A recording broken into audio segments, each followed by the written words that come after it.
Welcome to another great episode of American Rifleman Television, brought to you by Ruger, rugged, reliable firearms. Now, the Remington Arms Company has been in business for a while. How long? Exactly 200 years. This week, we're going to look at the rich history and heritage of the Remington Arms Company. Now, this week's Rifleman Review is a favorite of mine. We're heading to the range with a 20-gauge side-by-side made in Germany, and that's the Merkel Model 40E. Now, this week's Eye of This Old Gun is an Italian military rifle, and that's the Beretta BM59E. But for now, let's look at the history and heritage of Remington.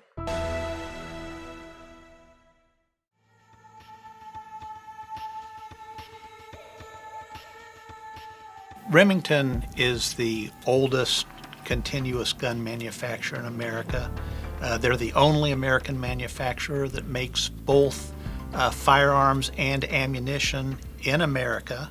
They sell more sporting rifles and shotguns than any other company in America. They've developed more cartridges than any other American firearms company. They attribute their beginnings in 1816 to a Lifelet Remington II. The turn of the century, a little before 1800, a Lifelet Remington's father moved from Connecticut all the way over here to the wilds, to the frontier, and set up a farm and set up a forge. And most of the forge work his father was doing was repairing agricultural implements and such like that.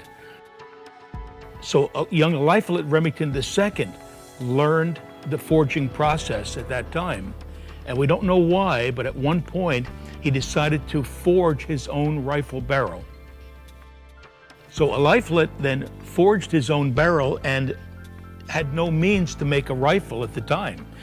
He had no expertise at all as a gunsmith.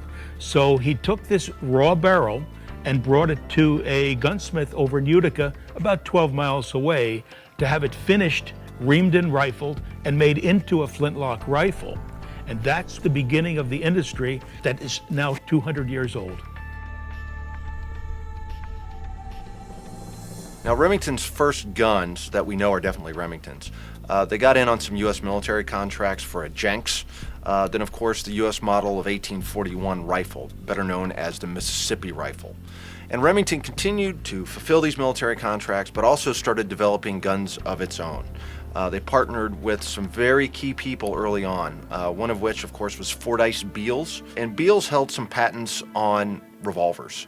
And as early as the 1850s, the Remington Beals revolvers in early form were starting to be offered.